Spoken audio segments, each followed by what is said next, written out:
Engkau gembala yang baik, Kau menuntun hidupku dan bawaku ke air tenang, menyegarkan jiwaku.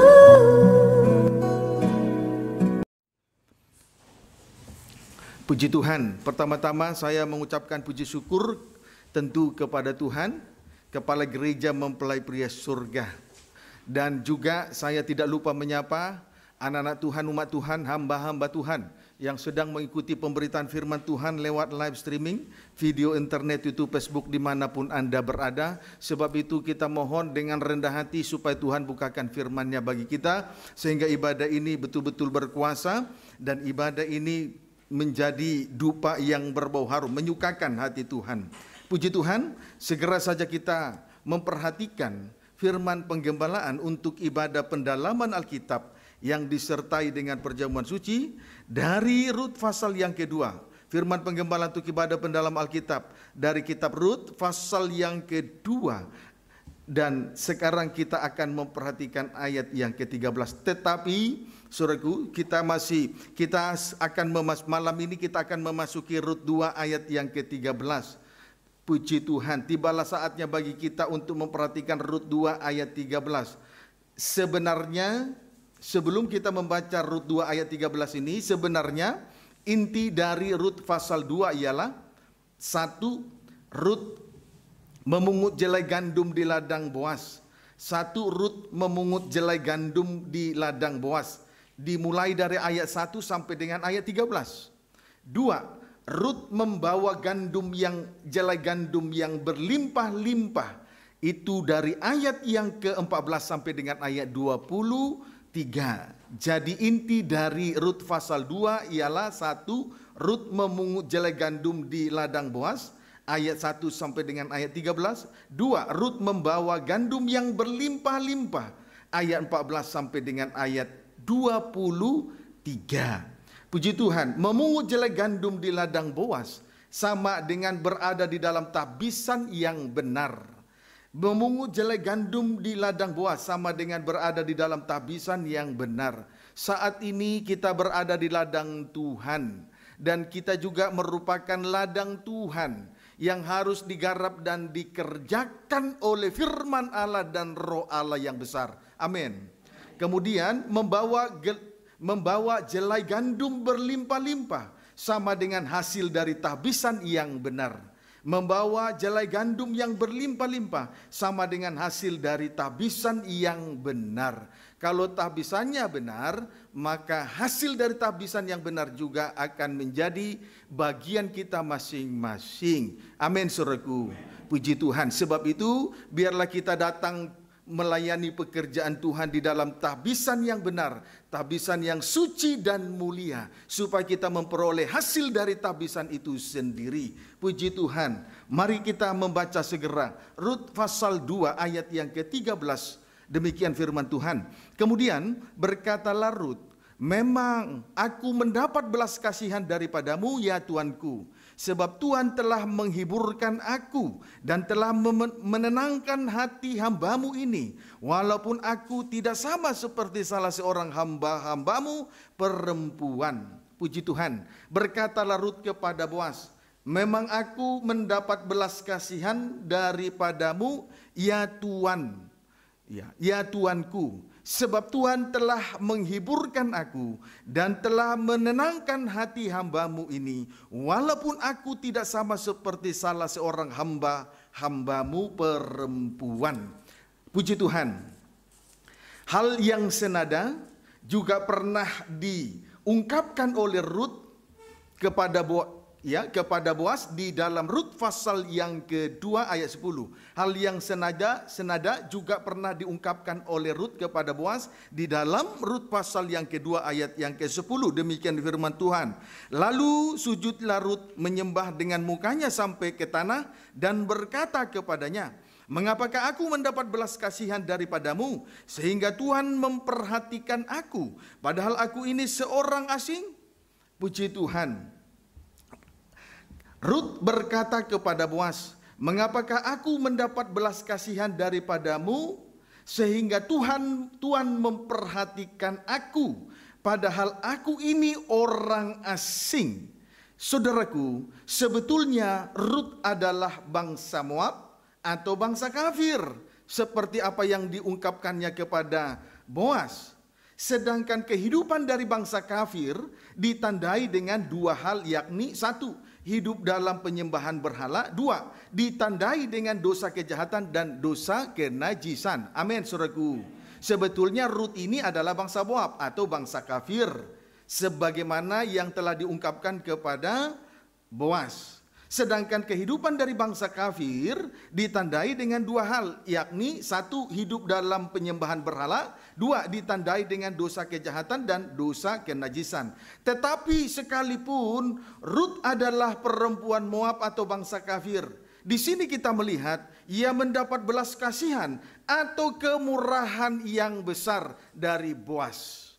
Ia mendapat belas kasihan atau kemurahan yang besar dari Boas. Puji Tuhan, amin. Adapun kemurahan yang dialami oleh Rut ialah satu, masuk ke Betlehem. Ya, masuk ke Betlehem karena perkenanan Tuhan. Dua, berada di ladang Boas. Tiga, mengalami penebusan dari Boas. Puji Tuhan, haleluya. Di dalam Rut pasal 2 ini, di situ terdapat kemurahan-kemurahan yang dialami oleh Rut. Kalau nanti dibaca dengan jelas. Satu, masuk ke Betlehem. Dua, berada di ladang Boas. Tiga, mengalami penebusan dari Boas. Dengan demikian, perjalanan hidup daripada Rut ini hari demi hari yang dilaluinya ditandai oleh kemurahan Allah yang semakin meningkat. Amin, saudaraku. Dengan demikian perjalanan hidup daripada Rut ini hari demi hari yang dilaluinya ditandai oleh kemurahan Allah yang semakin meningkat. Semakin hari kemurahan yang dia terima semakin meningkat.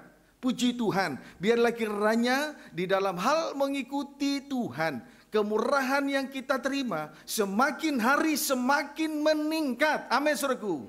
Puji Tuhan. Artinya kerohanian itu tidak boleh stuck, tidak boleh berhenti di tempat, tidak boleh berjalan di tempat. Puji Tuhan. Haleluya. Sekarang kita kembali membaca Rut 2 ayat 12. Rut 2 ayat yang ke-12. Demikian firman Tuhan. Tuhan kiranya membalas perbuatanmu itu, dan kepadamu kiranya dikaruniakan upahmu sepenuhnya oleh Tuhan Allah Israel, yang di bawah sayapnya engkau datang berlindung. Puji Tuhan. Kemurahan Allah yang semakin meningkat atau semakin besar yang dialami oleh Rut sama dengan Rut datang berlindung di bawah sayapnya. Kemurahan Allah yang semakin meningkat atau semakin besar yang dialami oleh Rut sama dengan Rut datang berlindung di bawah naungan sayapnya, naungan sayap Tuhan. Puji Tuhan. Saudara, sayap yang besar tentu itu menunjuk kepada firman Allah yang besar dan berkuasa. Ya, sayap yang besar menunjuk firman Allah yang besar dan berkuasa, dan roh Allah yang besar dan berkuasa. Wahyu 22 ayat 10. Ya, sayap yang besar menunjuk firman Allah yang besar dan berkuasa, dan roh Allah yang besar dan berkuasa. Wahyu 22 ayat 10 terlebih dahulu. Demikian firman Tuhan. Lalu ia berkata kepadaku, lalu malaikat itu berkata kepada Rasul Yohanes di Pulau Patmos, jangan memeteraikan perkataan-perkataan nubuat dari kitab ini, sebab waktunya sudah dekat. Puji Tuhan. Hari ini adalah hari-hari yang terakhir, di mana kedatangan Tuhan sudah tidak lama lagi. Amin. Maka gereja Tuhan sudah seharusnya menerima dan menikmati pembukaan rahasia firman Allah yang besar. Kiranya dapat dipahami dengan baik. Amin. Puji Tuhan. Maka oleh sebab itu kita perhatikan segera ayat yang ke-11. Barang siapa yang berbuat jahat, biarlah ia terus berbuat jahat. Barang siapa yang cemar, biarlah ia terus cemar. Dan barang siapa yang benar, biarlah ia terus berbuat kebenaran. Barang siapa yang kudus, biarlah ia terus menguduskan dirinya. Puji Tuhan. Saudaraku, lewat kuasa dari pembukaan rahasia firman Allah yang besar, maka akan terlihat keberadaan daripada gereja Tuhan. Yakni, yang berbuat jahat, biarlah ia terus berbuat jahat. Yang cemar, biarlah ia terus cemar. Dan barang siapa yang benar, biarlah ia terus berbuat kebenaran. Barang siapa yang kudus, biarlah ia terus menguduskan dirinya di hadapan Tuhan. Dan itu memang sudah terjadi lewat pembukaan firman yang besar ini. Yang cemar terlihat semakin cemar, yang kudus terlihat semakin kudus di hadapan Tuhan. Amin, saudaraku. Ayat 12, demikian firman Tuhan. Sesungguhnya aku datang segera dan aku membawa upahku untuk membalaskan kepada setiap orang menurut perbuatannya. Sesungguhnya Tuhan datang segera. Amin. Sesungguhnya Tuhan datang segera. Artinya tidak lama lagi Tuhan datang. Dan kedatangannya tidak akan ditunda-tunda lagi. Sebab itu mari kita berdoa supaya di hari-hari terakhir ini Tuhan semakin membukakan rahasia firman Allah yang besar dan berkuasa. Puji Tuhan. Amin, saudaraku.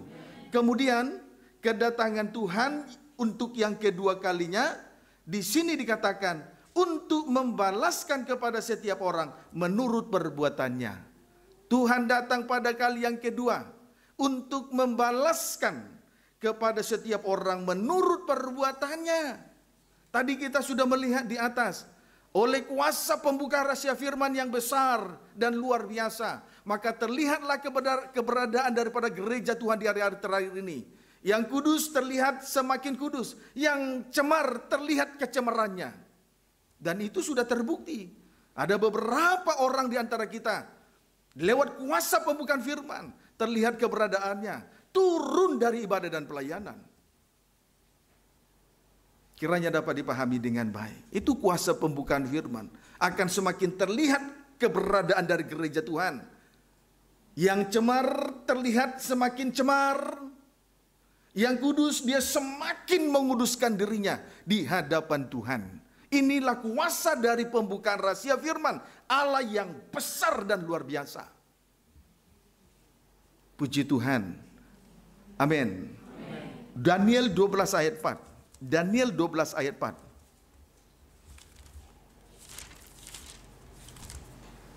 Demikian firman Tuhan. Tetapi engkau Daniel, sembunyikanlah segala firman itu dan meteraikanlah kitab itu sampai pada akhir zaman. Banyak orang akan menyelidikinya dan pengetahuan akan bertambah. Saat ini atau di hari-hari ini firman Allah semakin dibukakan rahasianya. Amin. Hari-hari ini firman Allah semakin dibukakan rahasianya, menunjukkan bahwa hari-hari ini adalah hari-hari yang terakhir, hari menjelang kedatangan Tuhan yang kedua kalinya sebagai raja dan mempelai pria surga. Itulah tanda bahwa hari-hari ini adalah hari terakhir, di mana pembukaan firman semakin terjadi, semakin gencar sekali. Kiranya dapat dipahami dengan baik. Kemudian kuasa dari pembukaan rahasia firman Allah yang besar ini, kita akan melihat yang pertama, pengetahuan kita akan semakin bertambah. Pengetahuan akan semakin bertambah. Saya ulangi dulu, tanda bahwa hari-hari ini adalah hari terakhir adalah pembukaan rahasia firman yang besar terjadi. Itu tanda hari-hari terakhir ini. Hari-hari ini adalah hari terakhir. Amin, saudaraku. Sesuai dengan Daniel 12 ayat yang keempat. Kemudian kuasa dari pembukaan rahasia firman Allah yang besar ialah yang pertama, pengetahuan kita akan semakin bertambah. Pengetahuan kita akan semakin bertambah. Amin, saudaraku. Puji Tuhan. Maka orang yang tidak berakal budi mungkin semakin akan bijaksana, yang bodoh akan semakin pandai. Puji Tuhan, karena pengetahuan akan semakin bertambah. Tanda Efesus pasal yang keempat ayat 13 sampai 14. Efesus pasal yang keempat. Efesus pasal 4 ayat 13 sampai dengan ayat 14. Demikian firman Tuhan. sampai kita semua telah mencapai kesatuan iman dan pengetahuan yang benar tentang anak Allah, kedewasaan penuh dan tingkat pertumbuhan yang sesuai dengan kepenuhan Kristus. Ayat 14, sehingga kita bukan lagi anak-anak yang diombang-ambingkan oleh rupa-rupa angin pengajaran, oleh permainan palsu manusia dalam kelicikan mereka yang menyesatkan. Puji Tuhan. Saudara, pengetahuan yang benar tentang anak Allah adalah pengetahuan yang membawa kita kepada kedewasaan penuh. Amin, saudaraku. Pengetahuan yang benar tentang anak Allah adalah pengetahuan yang membawa kita kepada kedewasaan penuh, yakni tingkat pertumbuhan yang sesuai dengan kepenuhan Kristus, yakni tingkat pertumbuhan yang sesuai dengan kepenuhan Kristus. Tanda kedewasaan penuh. Titik 2. Tidak mudah diombang-ambingkan oleh rupa-rupa angin pengajaran palsu. Tanda kedewasaan penuh ialah tidak mudah diombang-ambingkan oleh rupa-rupa angin pengajaran palsu. Kalau kanak-kanak, kalau kerohanian daripada gereja Tuhan masih kanak-kanak, mudah sekali diombang-ambingkan oleh rupa-rupa angin pengajaran palsu. Mudah sekali diombang-ambingkan. Puji Tuhan. Beda dengan kedewasaan penuh. Tidak mudah diombang-ambingkan oleh rupa-rupa angin pengajaran palsu. Punya pendirian yang kuat. Tidak mudah dipengaruhi oleh hal-hal yang tak suci. Puji Tuhan. Amin, saudaraku. Ayat 15-16. Demikian firman Tuhan. Tetapi dengan teguh berpegang kepada kebenaran, di dalam kasih kita bertumbuh di dalam segala hal ke arah Dia, Kristus yang adalah kepala. Daripadanya lah seluruh tubuh yang rapi tersusun dan diikat menjadi satu oleh pelayanan semua bagiannya sesuai dengan kadar pekerjaan tiap-tiap anggota, menerima pertumbuhannya dan membangun dirinya dalam kasih. Puji Tuhan. Pertumbuhan rohani yang sehat ialah mengarah kepada Dia, Kristus yang adalah kepala, yang mempersatukan seluruh anggota tubuh yang berbeda-beda. Amin, saudaraku. Pertumbuhan rohani yang sehat, dia akan mengarah kepada Dia, Kristus yang adalah kepala, yang mempersatukan seluruh anggota-anggota tubuh yang berbeda-beda. Puji Tuhan. Kita kembali memperhatikan nubuatan Daniel yang besar dan berkuasa. Sebab kitab nubuatan Nabi Daniel ini adalah salah satu dari 5 kitab Nabi yang besar. Dimulai daripada Yesaya, Yeremia, Ratapan, Yesiel, Daniel. Puji Tuhan. Amin, saudaraku. Kita kembali memperhatikan pembukaan rahasia yang besar dan luar biasa. Daniel 12 ayat 9-10. Demikian firman Tuhan. Tetapi ia menjawab, pergilah Daniel, sebab firman ini akan tinggal tersembunyi dan termeterai sampai akhir zaman. Tersembunyi berarti termeterai, belum terbuka rahasia firman. Tetapi ayat 10, banyak orang akan disucikan dan dimurnikan dan diuji, tetapi orang-orang fasik akan berlaku fasik. Tidak seorang pun dari orang fasik itu akan memahaminya, tetapi orang-orang bijaksana akan memahaminya. Puji Tuhan. Pembukaan rahasia firman Allah sudah semakin gencar, menunjukkan bahwa hari-hari ini adalah hari-hari yang terakhir. Amin. Puji Tuhan. Sekarang kita akan melihat kuasa dari pembukaan rahasia firman Allah yang besar. Kuasa dari pembukaan rahasia firman Allah yang besar. Banyak orang akan mengalami 3 hal. Ketika ketika meterai itu dibukakan, atau yang tersembunyi itu tersingkap, maka kuasa dari pembukaan rahasia firman yang besar, banyak orang akan mengalami 3 hal. Yakni 1, disucikan oleh pembukaan rahasia yang besar. Amin. 2, dimurnikan oleh kuasa pembukaan rahasia yang besar. 3, diuji oleh pembukaan rahasia firman pengajaran yang rahasianya. Pembukaan rahasia yang besar, kiranya dapat dipahami dengan baik. Inilah yang kedua. Dapat dipahami, saudaraku. Puji Tuhan. Sekarang kita akan melihat tentang disucikan. Tadi disucikan, 1, 2 dimurnikan, 3 diuji. Tentang disucikan, Efesus 5 ayat 26 sampai dengan ayat 27. Efesus pasal yang kelima, ayat 26 sampai dengan ayat 27, demikian firman Tuhan. Untuk menguduskannya sesudah ia menyucikannya dengan memandikannya dengan air dan firman, supaya dengan demikian ia menempatkan jemaat di hadapan dirinya dengan cemerlang, tanpa cacat atau kerut atau yang serupa itu, tetapi supaya jemaat kudus dan tidak bercela. Saudaraku, hidup di dalam pengudusan Allah sesudah dimandikan oleh air dan firman Allah. Amin, saudaraku. Kehidupan hidup di dalam pengudusan Allah sesudah dimandikan oleh air dan firman. Berarti pengudusan yang terjadi lewat air dan firman yang limpah. Inilah pembuka rahasia firman Allah yang besar dan berkuasa. Air dan firman yang limpah menunjuk pembukaan rahasia firman Allah yang besar dan berkuasa. Tujuan dari pengudusan untuk menempatkan sidang jemaat di hadapan dirinya dengan cemerlang, tanpa cacat atau kerut atau yang serupa itu. Pendeknya, sidang jemaat kudus tidak bercela. Amin, saudaraku. Wahyu 22 ayat 1. Lebih jauh kita melihat pembukaan rahasia firman yang limpah. Wahyu 22 ayat 1, demikian firman Tuhan. Lalu ia menunjukkan kepadaku sungai air kehidupan yang jernih bagaikan kristal dan mengalir keluar dari tata Allah dan tata anak domba itu.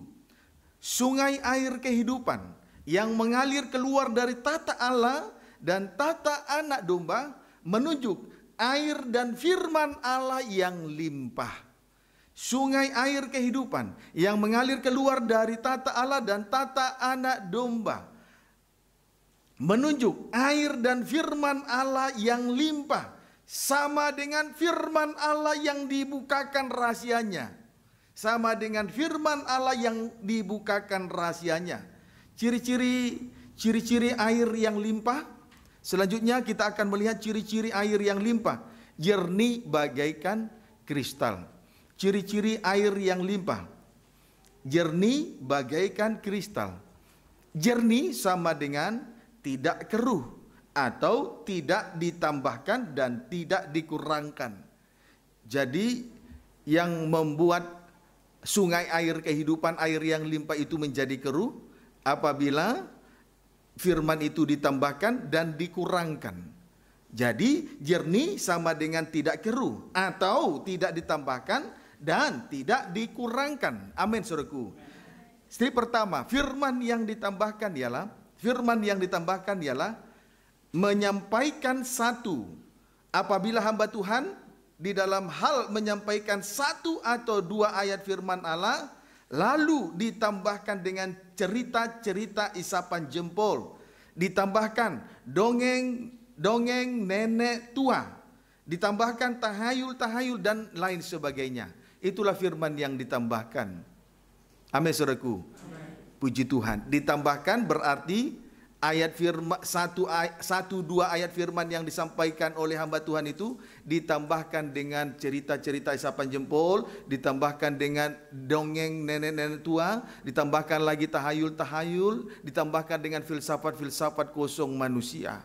Itu firman yang ditambahkan.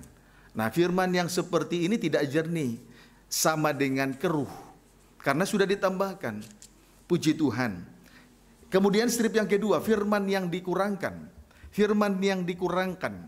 Misalnya, pengajaran salib diganti dengan dua hal. Firman yang dikurangkan. Misalnya, pengajaran salib diganti dengan dua hal. Satu, teori atau teologi kemakmuran. Satu, teori atau teologi kemakmuran. Artinya, orang Kristen tidak boleh miskin dan tidak boleh menderita. Alasannya, Yesus telah disalib dan telah menanggung semua penderitaan kita di atas kayu salib. Ini tidak sesuai dengan kebenaran firman. Amin. Ini bukan kebenaran iman. Kiranya dapat dipahami dengan baik. Dua, pengajaran salib Tadi firman yang dikurangkan misalnya pengajaran salib diganti dengan dua hal. Yang kedua, pengajaran salib diganti dengan tanda-tanda heran atau tanda-tanda ajaib.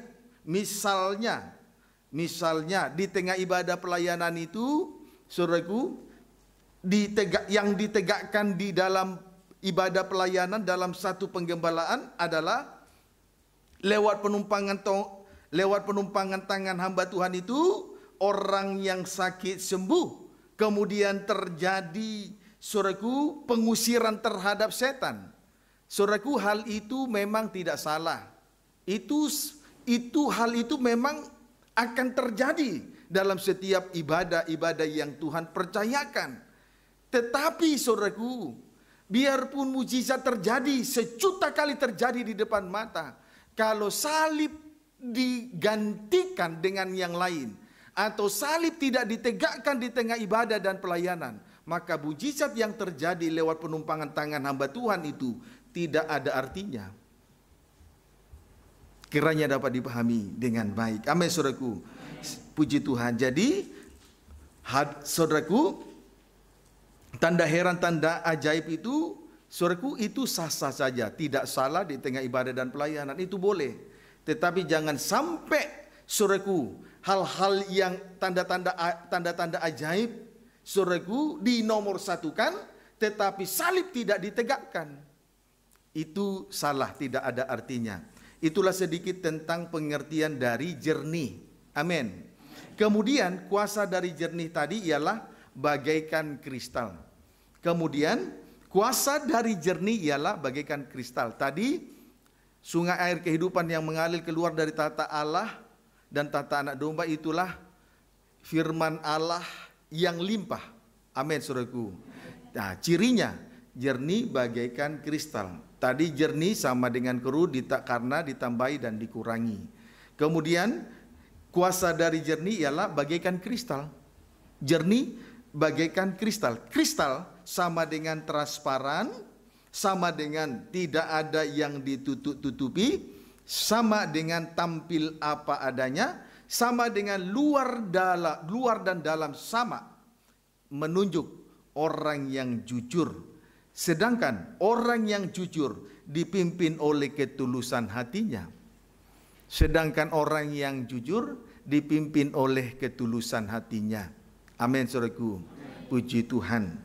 Kemudian, saudaraku, berkat orang yang jujur, kemudian berkat bagi orang yang jujur ialah memperkembangkan kota. Jelas ini menunjuk kepada kota Yerusalem yang baru. Itulah mempelai wanita Tuhan. Amin, saudaraku. Berkaitan dengan hal itu, Wahyu 21 ayat 9 sampai dengan 10. Wahyu 21, kita akan melihat. Tadi, kristal sama dengan transparan atau tampil apa adanya, tidak ada yang ditutup-tutupi. Sama artinya di luar dan dalam sama. Ya, tidak ada yang disembunyikan, menunjuk orang yang jujur. Kemudian sedangkan orang yang jujur dipimpin oleh ketulusan hatinya. Kemudian berkat orang yang jujur ialah memperkembangkan kota. Jelas itu menunjuk kota Yerusalem baru, yaitu mempelai wanita Tuhan. Amin. Puji Tuhan. Baik, Wahyu 21 ayat 9 sampai dengan ayat yang ke-10 terlebih dahulu. Maka datanglah seorang dari ketujuh malaikat yang memegang ketujuh cawan yang penuh dengan ketujuh malapetaka terakhir itu. Lalu ia berkata kepadaku, katanya, marilah ke sini, aku akan menunjukkan kepadamu pengantin perempuan mempelai anak domba. Lalu di dalam roh ia membawa aku ke atas sebuah gunung yang besar lagi tinggi. Dan ia menunjukkan kepadaku kota yang kudus itu, Yerusalem, turun dari surga dari Allah. Puji Tuhan. Pengantin perempuan mempelai anak domba ialah Yerusalem baru, kota yang kudus, yang turun dari surga dari Allah. Amin. Wahyu 21 ayat 11. Demikian firman Tuhan. Kota itu penuh dengan kemuliaan Allah dan cahayanya sama seperti permata yang paling indah, bagaikan permata yaspis, jernih seperti kristal. Jernih seperti kristal. Mempelai wanita Tuhan memancarkan cahaya kemuliaan Allah. Memancarkan cahaya kemuliaan Allah. Sama seperti permata yaspis. Sama seperti permata yaspis. Tadi pengantin perempuan mempelai anak domba itu bercahaya kemuliaan Allah. Sama seperti permata yaspis, jernih seperti kristal. Jadi jelas sekali bahwa berkat orang jujur memperkembangkan kota. Kota di sini jelas itu menunjuk kepada kota Yerusalem baru. Itulah mempelai wanita Tuhan. Amin, saudaraku. Sebab di ayat 11 Wahyu 21 ayat 11 di sini dikatakan bahwa pengantin perempuan mempelai anak domba bercahaya kemuliaan Allah atau memancarkan kemuliaan Allah sama seperti permata yaspis, jernih seperti kristal. Tidak ada lagi yang disembunyikan, tidak ada lagi yang ditutup-tutupi, kiranya dapat dipahami dengan baik. Amin, saudaraku. Haleluya. Tuhan, kalau terjadi pembukaan rahasia firman, berarti gulungan yang termaterai itu dibuka, gulungan kitab yang termaterai telah dibukakan. Berarti terjadi pembukaan rahasia firman Allah. Kalau terjadi pembukaan rahasia firman Allah, maka segala rahasia yang terkandung di dalam hati tersingkap, tidak ada lagi yang tersembunyi. Amin, saudaraku. Sehingga tampillah pengantin perempuan mempelai anak domba ini bercahaya kemuliaan Allah, memancarkan cahaya kemuliaan Allah. Sebab tidak ada lagi yang tersembunyi, tidak ada yang ditutup-tutupi, semuanya sudah transparan, tampil apa adanya.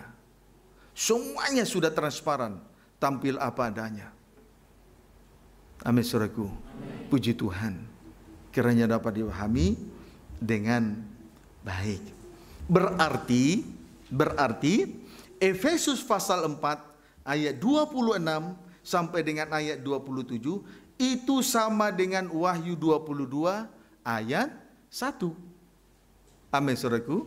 Efesus pasal 4 ayat 26 sampai dengan ayat 27 itu sama dengan Wahyu 22 ayat 1.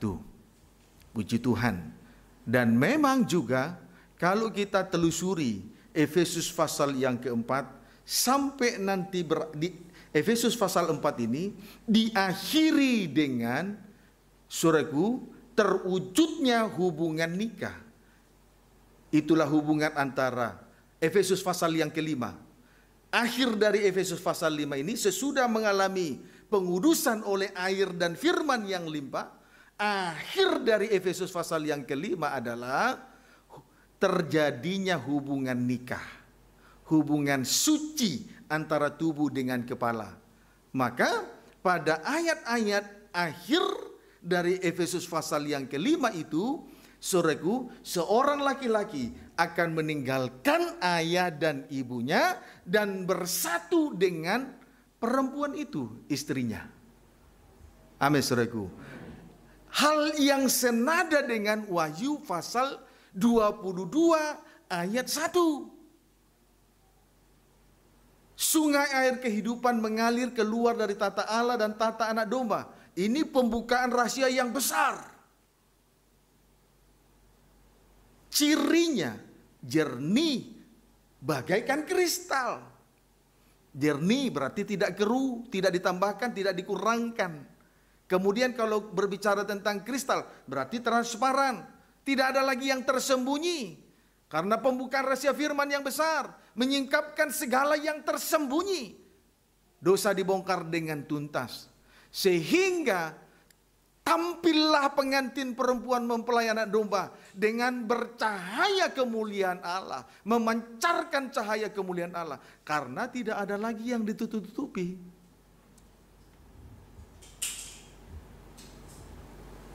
Amin.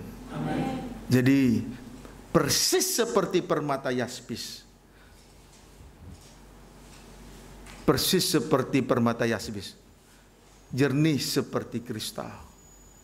Kiranya dapat dipahami dengan baik. Jadi kristal itu sama dengan transparan, menunjuk orang yang jujur. Berkat orang jujur memperkembangkan kota, jelas. Kota yang dimaksud adalah Yerusalem yang baru, mempelai wanita Tuhan. Dapat dipahami saudaraku, mempelai wanita Tuhan. Haleluya. Jadi kita bersyukur kepada Tuhan. Pembukaan rahasia firman yang besar sedang terjadi di hari-hari ini.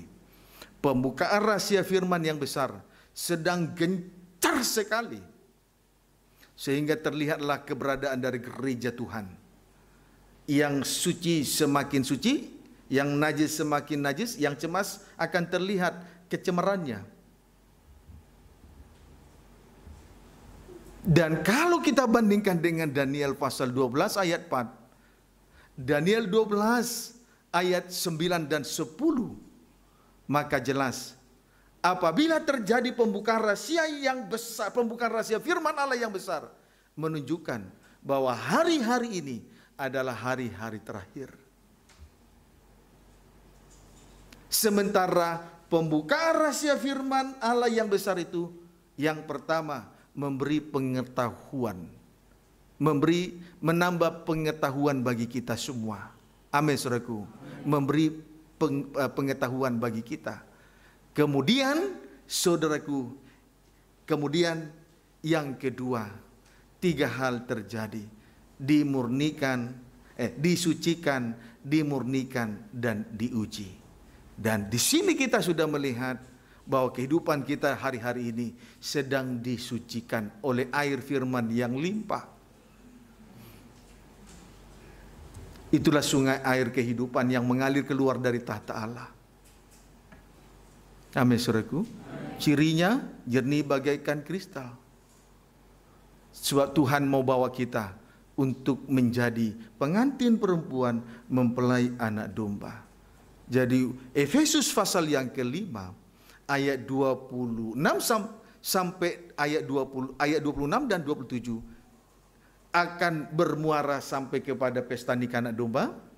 Demikian juga Wahyu 21 ayat 1 akan membawa kita bercahaya kemuliaan Allah.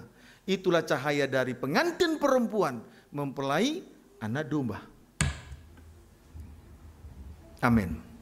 Puji Tuhan. Haleluya. Sekarang tentang dimurnikan. Tentang dimurnikan. Dimurnikan berarti menjadi suatu kehidupan yang murni. Dimurnikan berarti menjadi suatu kehidupan yang murni. Biarlah kehidupan kita semakin murni di dalam melayani pekerjaan Tuhan. Haleluya. Ayub 11 ayat 1 sampai dengan ayat yang keempat. Karena saudaraku, tidak sedikit umat Tuhan, tidak sedikit orang Kristen bersungut-sungut di dalam mengikuti Tuhan, di dalam hal beribadah dan melayani pekerjaan Tuhan. Tidak sedikit orang Kristen bersungut-sungut. Puji Tuhan. Sebab itu Tuhan mau murnikan kehidupan kita. Tuhan mau supaya kehidupan kita ini murni di hadapan Tuhan. Di dalam hal beribadah, di dalam hal melayani pekerjaan Tuhan. Mengingat kedatangan Tuhan sudah tidak lama lagi. Dan kedatangannya tidak untuk ditunda-tunda. Lihat tanda zaman. Puji Tuhan. Jangan kita sampai bermasa bodoh. Jangan sampai kita tidak mau tahu. Jangan merugikan diri sendiri dan jangan celakakan diri sendiri. Puji Tuhan. Ayub 11 ayat 1 sampai dengan ayat yang keempat terlebih dahulu. Perikop atau judulnya, anjuran shofar. Itulah sahabat Ayub, supaya Ayub merendahkan diri di hadapan Allah. Ayat 1, Ayub 11 ayat 1 sampai 4. Ayat 1, maka berbicaralah shofar orang Naamah Apakah orang yang banyak bicara tidak harus dijawab? Apakah orang yang banyak mulut harus dibenarkan? Apakah orang yang harus diam terhadap bualmu? Dan kalau engkau mengolok-olok, apakah tidak ada orang yang mempermalukan engkau? Katamu, pengajaranku murni, dan aku bersih di matamu. Puji Tuhan. Anjuran Sofar dalam kurung sahabat Ayub, supaya Ayub ini mau merendahkan dirinya di hadapan Allah. Mau merendahkan dirinya di hadapan Allah. Sebab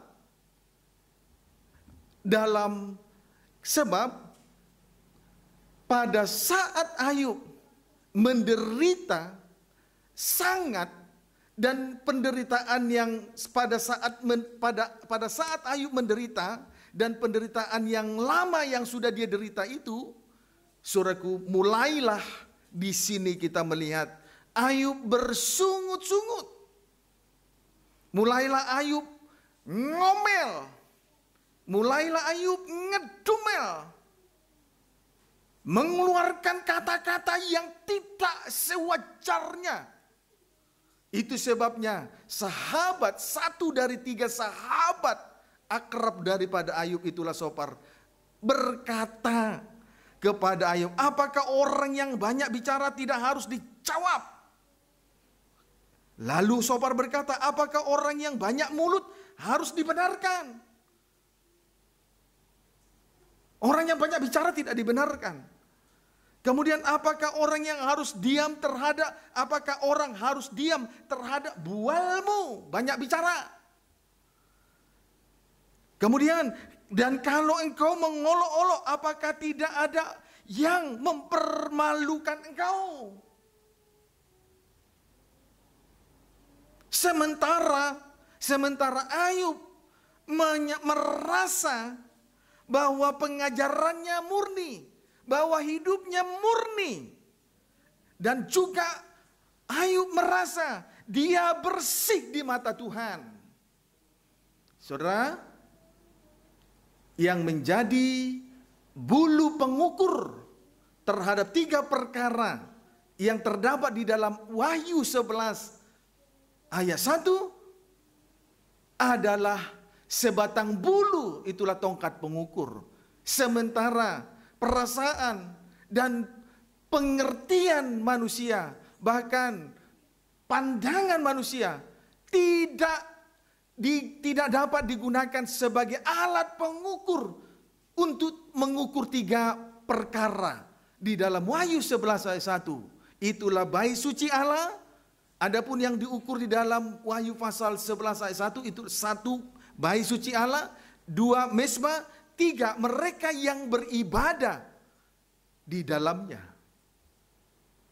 Amin, saudaraku. Puji Tuhan. Jadi kesimpulannya, Ayub di sini tidak murni di dalam hal memikul salibnya. Dia terlalu banyak ngomel, sekalipun dia merasa murni di hadapan Tuhan. Dapat dipahami, saudaraku. Puji Tuhan. Maka oleh sebab itu, mari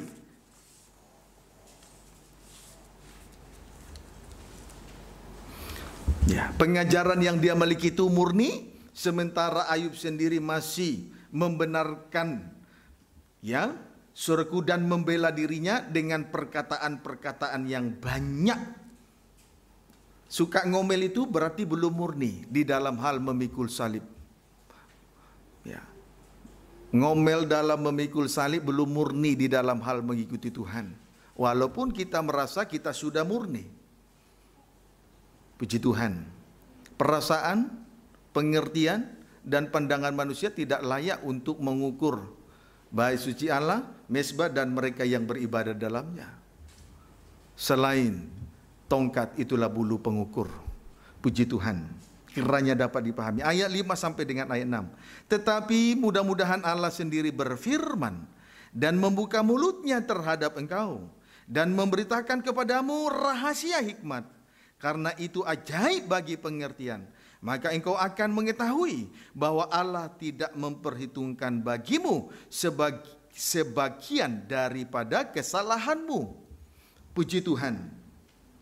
Tetapi yang benar ialah firman Allah yang berkuasa untuk membenarkan dan sekaligus memurnikan kehidupan kita. Yang benar ialah firman Allah yang rahasianya dibukakan, berkuasa untuk membenarkan sekaligus memurnikan kehidupan gereja Tuhan di hari-hari terakhir ini. Pembukaan rahasia firman yang kita terima itu merupakan hikmat bagi setiap orang. Dari mana datangnya akal budi dan kebijaksanaan? Manakala kita menikmati pembukaan rahasia firman yang kita dengar dalam setiap pertemuan-pertemuan ibadah kita. Amin, saudaraku. Mengapa demikian? Mengapa demikian? Karena rahasia firman yang dibukakan ajaib bagi pengertian. Mengapa demikian? Karena rahasia firman yang dibukakan itu ajaib bagi pengertian. Di mana letak keajaiban dari pembukaan rahasia firman? Jawabnya ialah ketika terjadi pembukaan rahasia firman, kita akan mengetahui bahwa Tuhan tidak akan memperhitungkan dosa-dosa kita apabila kita sudah dimurnikan oleh firman Allah yang rahasianya dibukakan. Amin. Puji Tuhan. Ajaib. Puji Tuhan, kiranya dapat dipahami dengan baik. Jadi memberitakan pembukaan rahasia firman. Pembukaan rahasia firman itu hikmat. Mengapa? Karena pembukaan rahasia firman itu ajaib bagi pengertian. Ajaib bagi pengertian. Kalau sudah dibukakan rahasia firman Tuhan, kita mempunyai pengertian bahwa Tuhan tidak memperhitungkan dosa kita. Amin. Bahkan pembukaan firman itulah yang memurnikan kehidupan kita. Puji Tuhan, kiranya dapat dipahami dengan baik. Saudara, bukan hanya mengetahui keberadaan kita atau kondisi kerohanian kita, tetapi kita juga akan mengetahui perkara yang lebih besar lagi kalau terjadi pembukaan rahasia firman. Mari, Injil Matius 13. Injil Matius 13 ayat yang 9 sampai 13. Injil Matius 13 ayat 9 sampai dengan ayat 13, demikian firman Tuhan. Siapa bertelinga hendaklah ia mendengar. Maka datanglah murid-muridnya dan bertanya kepadanya, mengapa engkau berkata-kata kepada mereka dalam perumpamaan? Jawab Yesus, kepadamu diberikan karunia untuk mengetahui rahasia kerajaan surga, tetapi kepada mereka tidak. Karena siapa yang mempunyai, kepadanya akan diberi, sehingga ia berkelimpahan. Tetapi siapa yang tidak mempunyai, apapun juga yang ada padanya akan diambil daripadanya. Itulah sebabnya aku berkata-kata dalam perumpamaan kepada mereka. Karena sekalipun melihat, mereka tidak melihat. Dan sekalipun mendengar, mereka tidak mendengar dan tidak mengerti. Puji Tuhan. Yesus memberitahukan atau mengaruniakan rahasia kerajaan surga kepada murid-murid. Di sini kita melihat Yesus memberitahukan atau mengaruniakan rahasia kerajaan surga kepada murid-murid. Puji Tuhan. Amin. Dua hal yang harus diperhatikan di dalam hal pemurnian itu. Dua hal yang harus kita perhatikan di dalam hal menikmati pembukaan rahasia kerajaan surga atau di dalam hal pemurnian itu. Satu, mata. Berguna untuk melihat. Jangan sampai kita sudah melihat, jangan sampai kita mempunyai mata, tetapi tidak melihat. Amin, saudaraku. Haleluya. Saudara, di hadapan kita, Tuhan ada pelayanan, diperlihatkan oleh Tuhan sebuah tanggung jawab. Puji Tuhan. Jangan sampai mempunyai mata tetapi tidak melihat. di hadapan kita, Tuhan percayakan sebuah tanggung jawab. Gunakan mata untuk melihat. Kemudian 2, telinga berguna untuk mendengar. Berguna untuk mendengar. Tuhan memberi sepasang telinga. Tuhan tidak memberi hanya satu telinga. Tujuannya adalah supaya kehidupan kita menjadi kehidupan yang dengar-dengaran. Amin, saudaraku. Supaya menjadi kehidupan yang dengar-dengaran. Haleluya. Puji Tuhan. Nah, inilah yang harus diperhatikan. Mata berguna untuk melihat, telinga berguna untuk mendengar. 2000 tahun yang lalu, Yesus mati di atas kayu salib. Yesus pada saat di atas kayu salib, Yesus berseru. Di atas kayu salib, Yesus berseru, Eli, Eli, lama sabaktani. Artinya, Bapa, Bapa, mengapa engkau meninggalkan itu? Kita mempunyai sepasang telinga, maka kita harus mendengar apa yang diserukan oleh anak.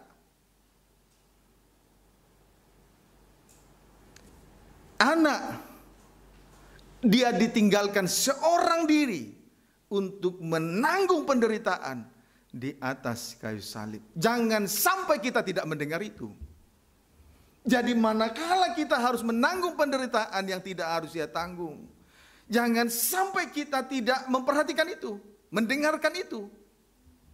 Inilah yang harus kita dengar dengan baik. Kalau kita punya telinga, kita harus mendengar itu.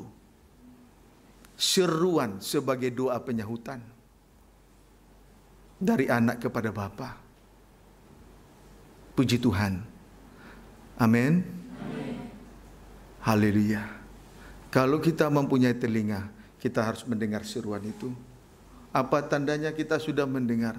Berarti kita rela, saudaraku, ditinggal seorang diri untuk sesaat lamanya. Saat seseorang menanggung penderitaan, itu sepertinya tidak ada orang yang mau mengerti. Kalau kita sudah siap menjadi kehidupan yang semacam itu, berarti sama artinya kehidupan yang dengar-dengaran. Amin. Puji Tuhan. Kemudian Tuhan sudah memberi mata berguna untuk melihat. Puji Tuhan. Mezbah itu terhubung langsung dengan salib untuk menyempurnakan ibadah dan pelayanan. Pelayanan yang Tuhan percayakan ini. Mezbah itu terhubung langsung dengan salib Kristus untuk menyempurnakan ibadah pelayanan yang Tuhan percayakan ini. Kalau melayani tetapi pelayanan itu tidak terhubung langsung dengan salib, maka pelayanan seperti ini tidak akan mengalami pelayanan yang sempurna. Amin, saudaraku. Puji Tuhan. Maka kalau kita mempunyai mata, biarlah kita gunakan untuk melihat pekerjaan Tuhan yang terhubung langsung dengan salib, karena salib berkuasa menyempurnakan pekerjaan Tuhan. Puji Tuhan. Haleluya. Amin. Kiranya dapat dipahami dengan baik. Nah, saudaraku, barang siapa mempunyai mata, maksudnya mempunyai mata untuk melihat, mempunyai telinga untuk mendengar, kepadanya dikaruniakan pembukaan rahasia firman Allah. Semakin limpah. Gunakan mata untuk melihat, gunakan telinga untuk mendengar, supaya Tuhan nyatakan pembukaan rahasia firman yang berkuasa untuk memurnikan kehidupan kita masing-masing. Kiranya dapat dipahami dengan baik. 1 Petrus 1 ayat 7.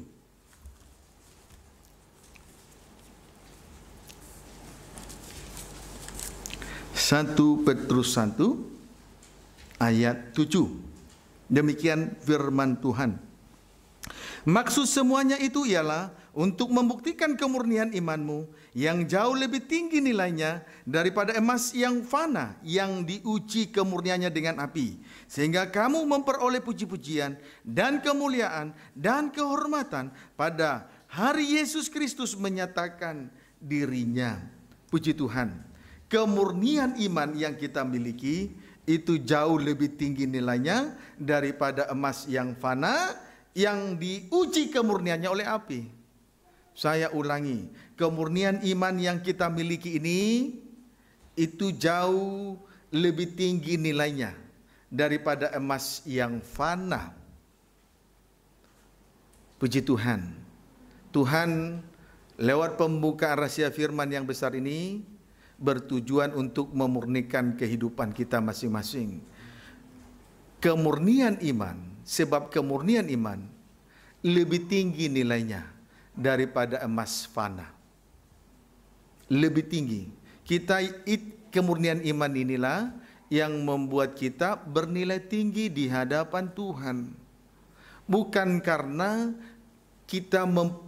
bukan karena kecakapan, bukan karena kemampuan kita, bukan karena kelebihan kita sehingga kita bernilai tinggi di hadapan Tuhan.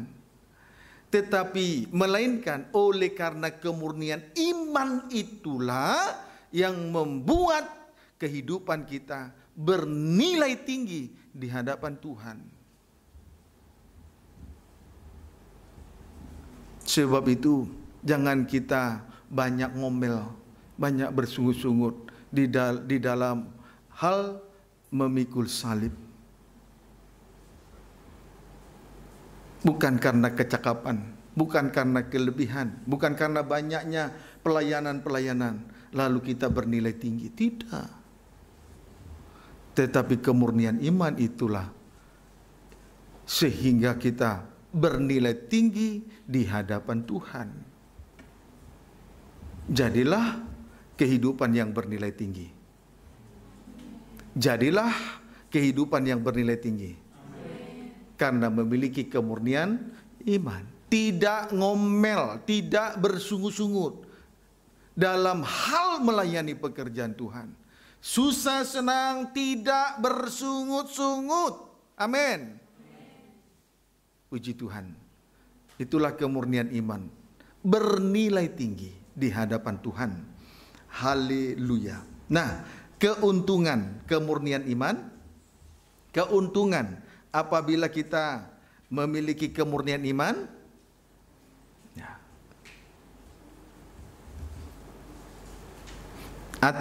atau tanda kehidupan yang bernilai tinggi. Satu, memperoleh puji-pujian dari Tuhan. Dua, memperoleh kemuliaan dari Tuhan. Tiga, memperoleh kehormatan dari Tuhan. Yesus, pada hari Yesus Kristus menyatakan dirinya. Puji Tuhan. Amin. Haleluya.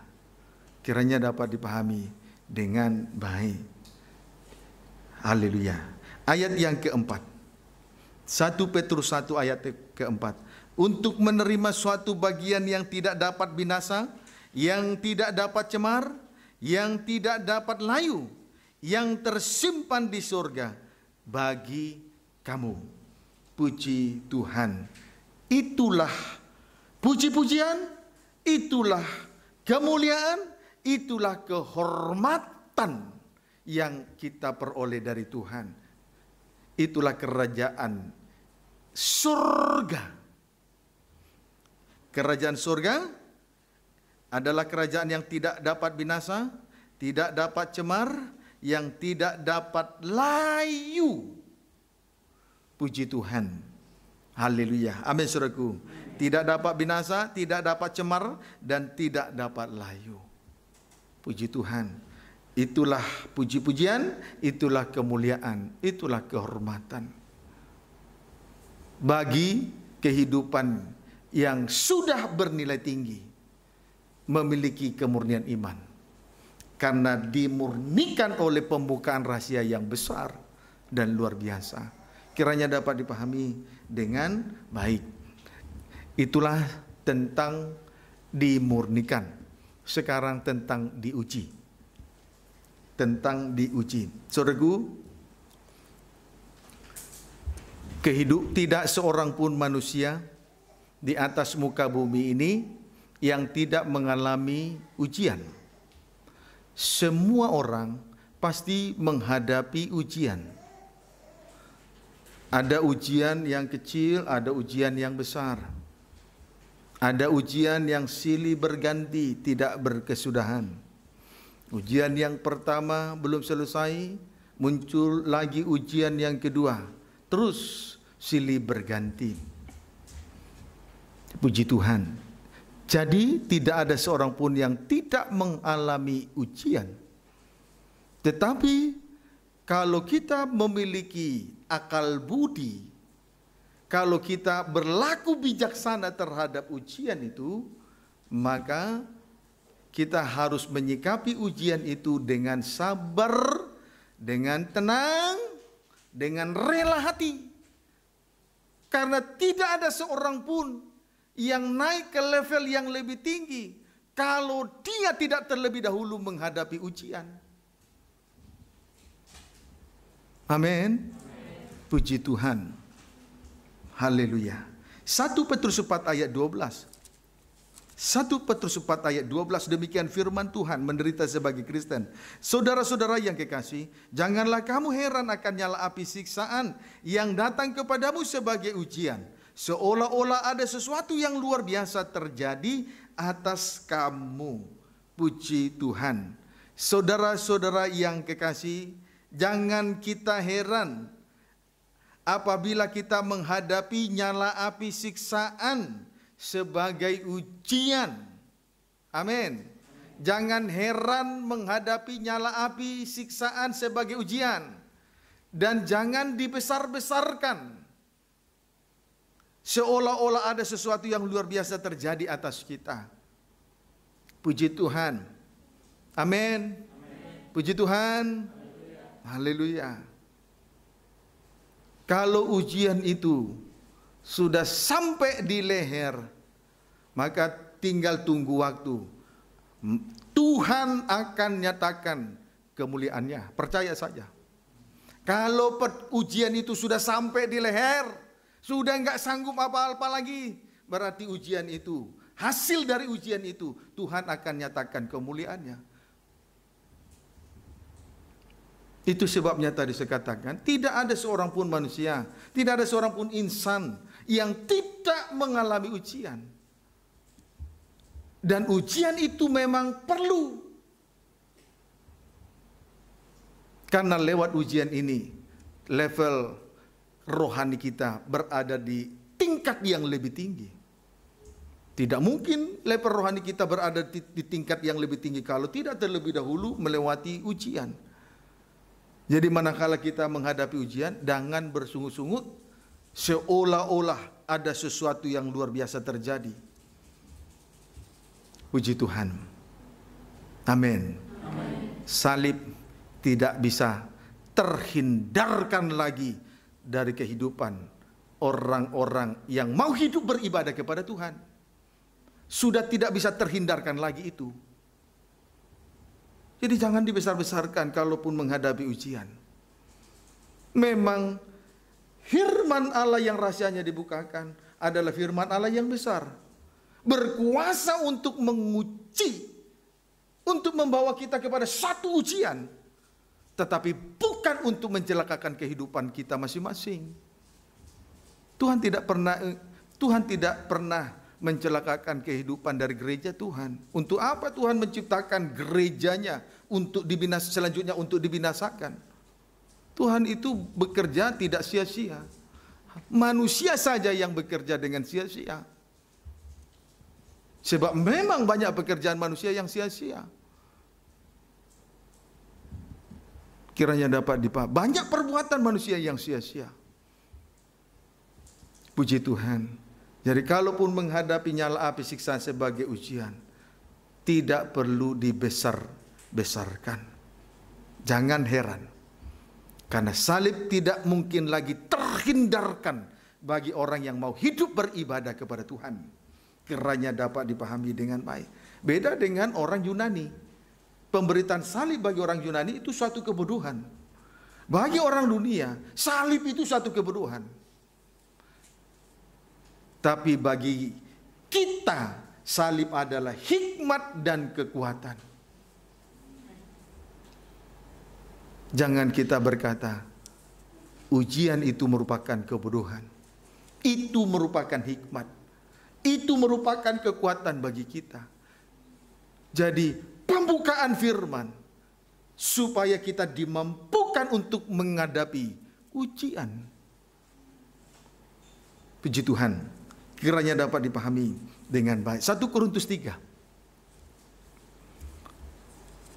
1 Korintus 3 ayat 10 sampai dengan ayat yang ke-13, demikian firman Tuhan. Dasar dan bangunan sesuai dengan kasih karunia Allah yang dianugerahkan kepadaku, aku sebagai seorang ahli bangunan yang cakap telah meletakkan dasar, dan orang lain membangun terus di atasnya.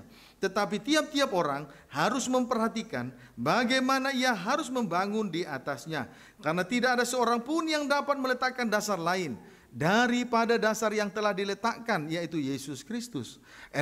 Entahkah orang membangun di atas dasar ini dengan emas, perak, batu permata, kayu, rumput kering atau jerami. Sekali kelak pekerjaan masing-masing orang akan nampak, karena hari Tuhan akan menyatakannya, sebab ia akan nampak dengan api, dan bagaimana pekerjaan masing-masing orang akan diuji oleh api itu. Puji Tuhan.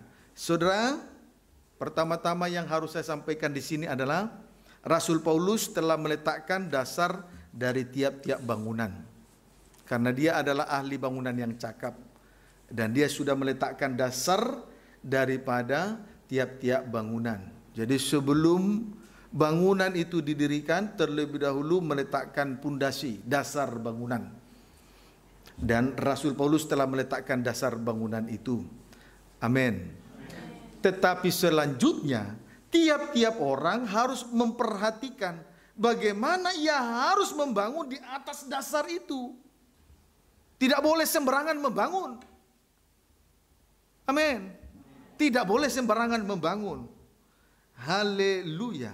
Ada 2 jenis bangunan yang harus kita perhatikan di sini. Jenis yang pertama, emas. Jenis yang pertama A, emas, B, perak, C, batu permata. Kemudian jenis bangunan yang kedua, A, dari kayu, B, dari rumput kering, C, dari jerami. Tetapi kedua jenis bangunan ini harus melewati ujian oleh nyala api. Semua bangunan harus melewati nyala api sebagai ujian. Itu sebabnya di atas tadi saya katakan, tidak ada seorang pun manusia di atas muka bumi ini yang tidak melewati nyala api sebagai ujian. Justru ujian itu sebuah sarana untuk berada di jenjang level yang lebih tinggi. Puji Tuhan. Ujian itu pendeknya mendewasakan kerohanian kita. Puji Tuhan.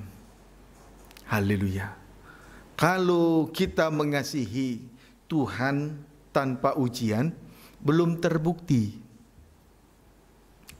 Kalau kita mengasihi sesama tanpa ujian, juga belum terbukti. Mari kita membuktikan diri, membuktikan kehidupan rohani kita masing-masing di hadapan Tuhan. Bukan kepada sesama. Bukan untuk diperlihatkan kepada manusia, tapi untuk dilihat oleh Tuhan. Puji Tuhan, kiranya dapat dipahami dengan baik. Amin, saudaraku. Lalu kedua jenis bangunan ini harus melewati nyala api ujian tadi. Mari kita perhatikan jenis bangunan yang kedua terlebih dahulu. Terbuat dari kayu, rumput kering dan jerami. Tetapi apabila jenis bangunan yang kedua ini melewati nyala api sebagai ujian, maka jenis bangunan yang kedua ini akan terbakar dan hangus. Dengan lain kata, tidak sanggup menghadapi nyala api siksaan sebagai ujian. Berubah wujud, kalau terbakar dan hangus berarti berubah wujud menjadi debu. Debu itu menunjuk kepada keberadaan manusia yang hina karena dosanya. Itu debu. Dan debu merupakan santapan bagi ular. Ular itu makan dari debu tanah. Itu sasarannya. Dan itu sudah dinubuatkan, ditulis oleh Rasul Petrus di dalam 1 Petrus 5 ayat 8. Iblis itu sama seperti singa yang mengaum-ngaum untuk mencari mangsa yang dapat ditelannya. Itulah debu tanah. Kehidupan yang tidak sanggup melewati nyala api siksaan sebagai ujian. Karena sudah pasti kayu, rumput kering dan jerami apabila melewati nyala api siksaan sebagai ujian pasti terbakar, hangus dan berubah menjadi debu. Debu itu menunjuk kehidupan manusia yang hina. Kenapa hina? Karena dosa. Dan debu tanah itu adalah merupakan santapan daripada ular.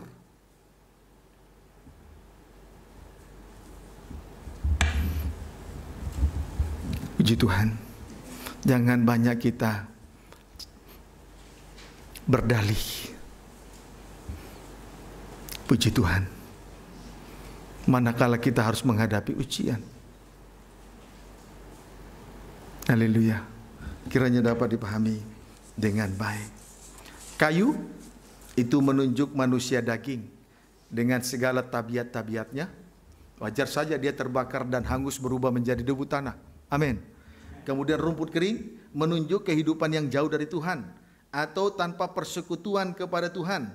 Sama seperti ranting yang tidak melekat pada pokoknya menjadi kering, sudah dekat dengan kutuk pembakaran api neraka. Strip yang ketiga, jerami, menunjuk kehidupan yang tidak berbuah, walaupun terlihat berdaun hijau, tetapi tidak berbuah. Itu jerami. Jerami itu berdaun hijau, tapi tidak berbuah. Ini tidak akan sanggup menghadapi nyala api siksaan sebagai ujian. Dia akan terbakar dan hangus berubah menjadi debu tanah. Kiranya dapat dipahami dengan baik.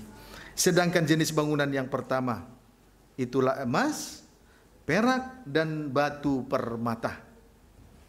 Puji Tuhan. Strip pertama emas, menunjuk kehidupan yang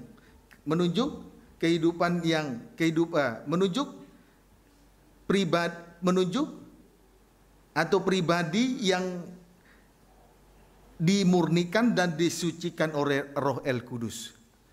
Ya, emas itu berbicara tentang kesucian dan kemurnian dari Roh El Kudus. Itu emas. Puji Tuhan. Sama seperti kerohanian daripada mempelai wanita Tuhan yang digambarkan dengan peti dari tabut perjanjian. Peti dari tabut perjanjian itu terbuat dari kayu penaga. Kayu penaga. Tapi sudah dilapisi dengan emas. Baik luar maupun dalam. Lahir maupun batin.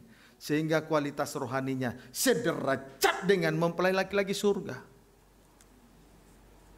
Nah, inilah keuntungannya manakala kita menghadapi ujian. Semua ujian itu membawa kita kepada level yang tertinggi.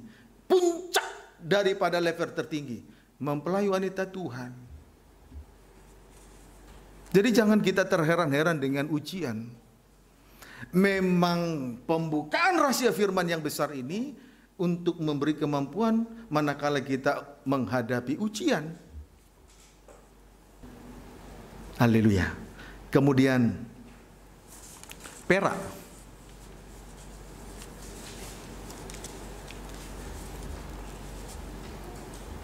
Kehidupan yang berdiri di atas korban penebusan Yesus Kristus. Ya, berdiri di atas korban penebusan. Berdiri di atas korban penebusan Yesus Kristus. Puji Tuhan. Saudara, kalau kita berdiri di atas korban penebusan Yesus Kristus, sama dengan mempunyai pendirian yang kuat, tidak mudah goyah. Bagaikan papan-papan jenang dengan alas perak. Bagaikan papan-papan jenang dengan alas perak. Puji Tuhan. Bait suci Allah, dimulai dari ruangan suci sampai ruangan maha suci, itu terdiri daripada 20 papan-papan jenang yang diikat oleh 5 kayu lintang dengan alas perak. Puji Tuhan. Berdiri di atas penebusan oleh korban Kristus. Berdiri teguh, tidak mudah goyah. Berdiri teguh, tidak mudah goyah. Amin. Puji Tuhan. Haleluya. Kemudian batu permata. Batu permata. Kalau kita berbicara tentang batu permata, ada 12 batu permata tatahan pada tutup dada baju efod imam besar. Boleh tampilkan dulu kalau sempat. Ada 12 batu permata tatahan pada tutup dada baju efod. Puji Tuhan. Ini. Ya. Ini batu permata tatahan. Semuanya ada 12 batu permata. 12 batu permata menunjuk 12 rasul hujan akhir. 12 batu permata menunjuk 12 rasul hujan akhir yang akan memerintah gereja hujan akhir untuk diangkat dalam kemuliaannya. Itulah 12 batu permata menunjuk 12 rasul hujan akhir yang akan memimpin atau memerintah gereja hujan akhir untuk diangkat dalam kemuliaan. Puji Tuhan. Amin, saudaraku.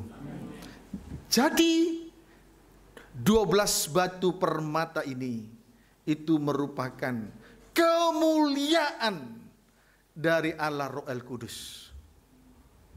Puji Tuhan. Haleluya. Kiranya dapat dipahami dengan baik. Nah, saudara, kita bersyukur kepada Tuhan. 3 jenis bangunan ini, 3 jenis bangunan. Jenis bangunan yang kedua terdiri dari emas, perak, dan batu permata. Setelah melewati nyala api siksaan sebagai ujian, dalam proses yang panjang, bukan pendek, dalam proses yang panjang, yang memang melelahkan, tetapi proses ujian yang merupakan proses yang panjang ini justru akan terus membawa kita sampai kepada kemuliaan yang kekal, menjadi mempelai wanita Tuhan. Amin. Emas yang telah melapisi kayu penaga menjadi mempelai wanita Tuhan. Ujian dengan proses panjang. Kemudian perak. Itulah penebusan oleh korban Kristus, berdiri di atas penebusan korban Kristus bagaikan 20 papan-papan jenang di bait suci Allah. Dari ruangan suci akan terus dibawa sampai kepada ruangan maha suci. Kesempurnaan dari mempelai wanita Tuhan. Amin. Demikian juga batu permata. Saudaraku, itu menunjuk ke batu permata. Kalau berbicara tentang batu permata, itu ada 12 batu permata tatahan di baju efod imam besar. 12 batu permata itu menunjuk pada 12 rasul hujan akhir yang akan memimpin, memerintah gereja hujan akhir untuk diangkat sampai kepada kemuliaan. Kalau kita perhatikan dasar dari bangunan tembok Yerusalem adalah 12 batu permata. Jadi memang tidak saya pungkiri dan saya tidak mengatakan ujian itu tidak ringan. Ujian yang kita hadapi itu dengan proses yang panjang. Ingat, ujian yang kita hadapi dengan proses yang panjang ini akan terus membawa kita sampai kepada kesempurnaan, akan terus membawa kita sampai kepada kemuliaan.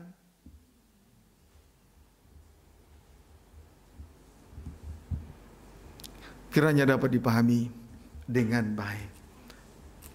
Jadi saudara, akhirnya Ayub berkata dalam 2 Ayub 23 ayat 10, apabila ia menguji aku, maka aku tampil sebagai emas murni.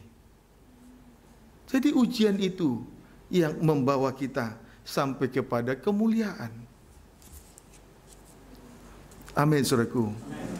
Puji Tuhan. Ujian, proses panjang, dengan proses yang sangat panjang yang dialami oleh Ayub, akhirnya membawa dia sampai kepada kemuliaan. Sesuai dengan Ayub 23 sampai dengan Ayub 10. Nah, kita sudah memperhatikan soal pembukaan rahasia yang besar. Dan ini merupakan tanda, kalau terjadi pembukaan rahasia yang besar, itu merupakan tanda bahwa hari-hari ini adalah hari-hari terakhir. Dan kedatangan Tuhan sudah tidak lama lagi, dan kedatangannya itu tidak ditunda-tunda lagi. Amin. Puji Tuhan. Itulah sebagian dari naungan sayap Tuhan, tempat perlindungan daripada Rut, bangsa Moab, bangsa kafir. Puji Tuhan. Sekarang kita lihat contoh Roh Allah yang besar dan berkuasa. Roh Allah yang besar dan berkuasa. Yesaya pasal 11. Yesaya pasal 11. Yesaya pasal 11 ayat 1 sampai dengan ayat yang kedua. Demikian firman Tuhan. Perikop atau judul Raja Damai yang akan datang. Suatu tunas akan keluar dari tunggul Isai, dan taruk yang akan tumbuh dari pangkalnya akan berbuah. Roh Tuhan akan ada padanya, roh hikmat dan roh pengertian, roh nasihat dan roh keperkasaan, roh pengenalan dan roh takut akan Tuhan. Saudara, oleh Roh Allah yang besar dan berkuasa ini, maka kehidupan kita makin hari makin lemah lembut dan rendah hati, seperti tunas yang keluar dari tunggul Isai. Amin. Semakin hari dalam pengikutan kita akan semakin berbuah-buah, seperti taru yang akan tumbuh dari pangkalnya akan berbuah. Puji Tuhan. Jangan sampai dalam pengikutan kita makin hari makin keras hati, makin hari makin sombong, makin hari makin tidak terlihat berbuah. Tetapi kalau kita hidup di dalam Roh Allah yang besar, itulah 7 roh Allah yang dimiliki oleh Yesus anak Allah, maka makin hari kita akan semakin lemah lembut, makin hari kita akan semakin rendah hati, makin hari akan semakin terlihat berbuah-buah. Itulah sikap yang manis di hadapan Tuhan.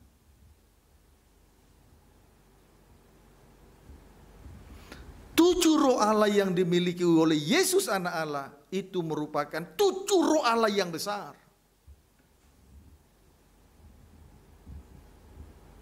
Amin, saudaraku. Inilah bagian yang lainnya dari naungan sayap di mana Rut berlindung. Firman Allah yang besar dan Roh Allah yang besar. Jadi pengikutan Rut hari demi hari ditandai kemurahan yang dialami oleh Rut dalam pengikutannya kepada Tuhan. Hari demi hari ditandai dengan kemurahan yang semakin meningkat.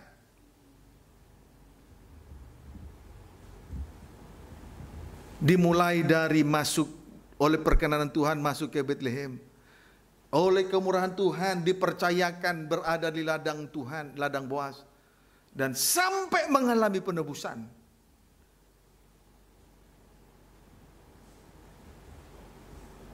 Bagaikan berlindung di bawah naungan sayapnya. Amin. Puji Tuhan. Saudara, betul-betul kalau kita masih ingat tadi apa yang dikatakan oleh Sofar ke Ayub, kepada Ayub, bahwa pembukaan firman ini, pembukaan firman itulah yang menjadikan kita menjadi suatu kehidupan yang murni. Pengertian kita tidak murni, perasaan, pandangan, kebenaran diri sendiri tidak murni.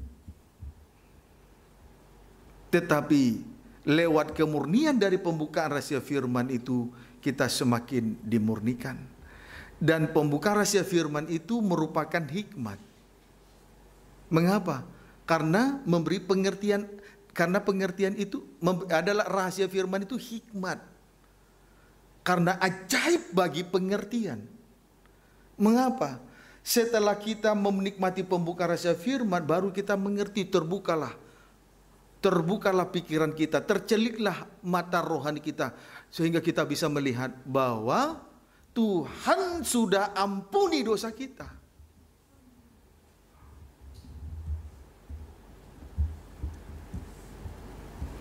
Amin. Puji Tuhan. Kiranya dapat dipahami dengan baik. Saudara, suatu contoh teladan yang baik dari Rut sebagai contoh dari bangsa kafir, dan kita ini adalah bangsa kafir. Puji Tuhan, biar kita mengikuti contoh daripada Rut ini. Kemurahan yang kita alami, kita terima, kita rasakan, bagaikan berlindung di bawah naungan sayapnya. Pembuka rahasia firman Allah yang besar dan Roh Allah yang besar. Amin. Adapun 7 roh Allah yang besar itu, roh Allah yang besar itu 1, roh Tuhan, 2, roh hikmat, 3, roh pengertian, 4, roh nasihat, 5, roh keperkasaan, 6, roh pengenalan, 7, roh takut akan Tuhan. Haleluya. Puji Tuhan. Amin, saudaraku. Dan kalau kita melihat di dalam Wahyu 4 ayat yang ke-6, ayat ke-5 sampai ke-6, Yesus, anak Allah, bermata 7. Itulah ke-7 roh Allah yang diutus ke seluruh bumi. Berarti, kalau kita dipenuhkan dengan roh Allah yang besar, kita akan menjadi kesaksian dimanapun kita diutus di atas muka bumi ini. Karena sudah memang kita layak untuk menjadi terang. Dan terang itu bercahaya. Puji Tuhan. Oleh ke-7 roh Allah itu. Amin, saudaraku. Puji Tuhan. Karena semakin hari kita semakin lemah lembut. Semakin hari semakin rendah hati. Dan semakin hari semakin berbuah. Tentu akan menjadi suatu kesaksian yang besar. Menjadi terang, dan terang itu bercahaya. Dan cahaya itu menguasai kegelapan. Kegelapan tidak menguasai terang. Puji Tuhan. Tuhan Yesus memberkati kita semua.